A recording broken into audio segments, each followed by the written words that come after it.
揽投资，国内专业的互联网理财平台，收益超银行活期数倍，已为众多用户带来丰厚收益。揽投资理财新选择，源于民族之心，兴于品质之巅，成于健康之路，有爱有缘有三元。在空气污染立法方面，1970年，美国通过《清洁空气法》修正案，这是一部具有里程碑式意义的空气污染控制法案，明确了国家空气质量标准，并对污染标准进行更加细致的分类，规定了旨在减少污染空气排放的制度和项目，同时为法律的有效实施设定了一些保障措施。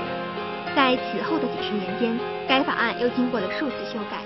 1990年的修订版规定了更为严格的机动车尾气排放标准，并对189种有毒污染物制定了新的控制标准。美国现任空气和废物管理协会主席达拉斯贝克曾参与了美国国家环境空气质量标准的制定，他向财经记者详细解读了清洁空气法在美国的一些具体实施情况。We developed the Clean Air Act in 1970, and with that came publication of our national air quality standards. These standards defined what is healthy air. In areas where there was not healthy air, special regulations came into place. So let's say a city, we monitored it and it was not healthy. It violated those standards. We put in special regulations that applied to any industry that was building or modifying in that area, had to put the best available control technology. So our best success story is our technology-driven regulations. So we had regulations that were specific to power generation, for example.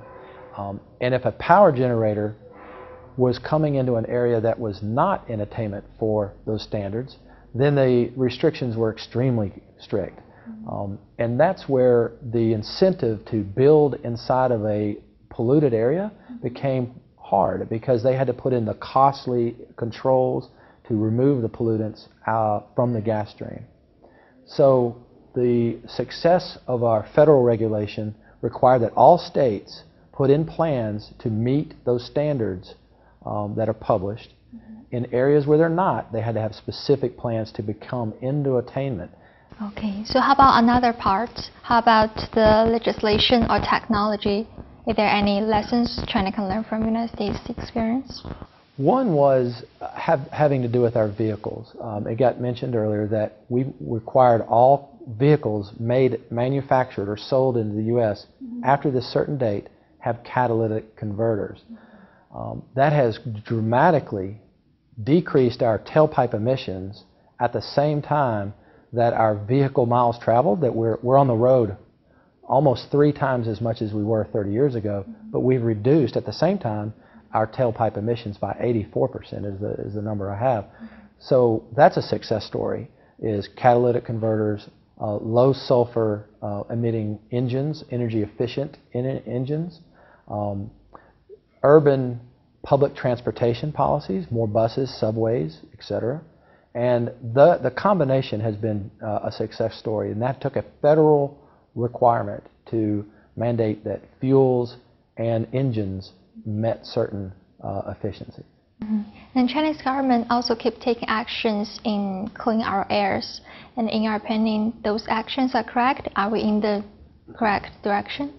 I have to admit, I don't know a lot, but what I have heard is that in Beijing, you've shut down factories, moved the factories outside of the city. Some factories. Some of them. You've imported electricity. You're generating electricity outside of the area and transmitting electricity in. So your power is being generated out. That's good.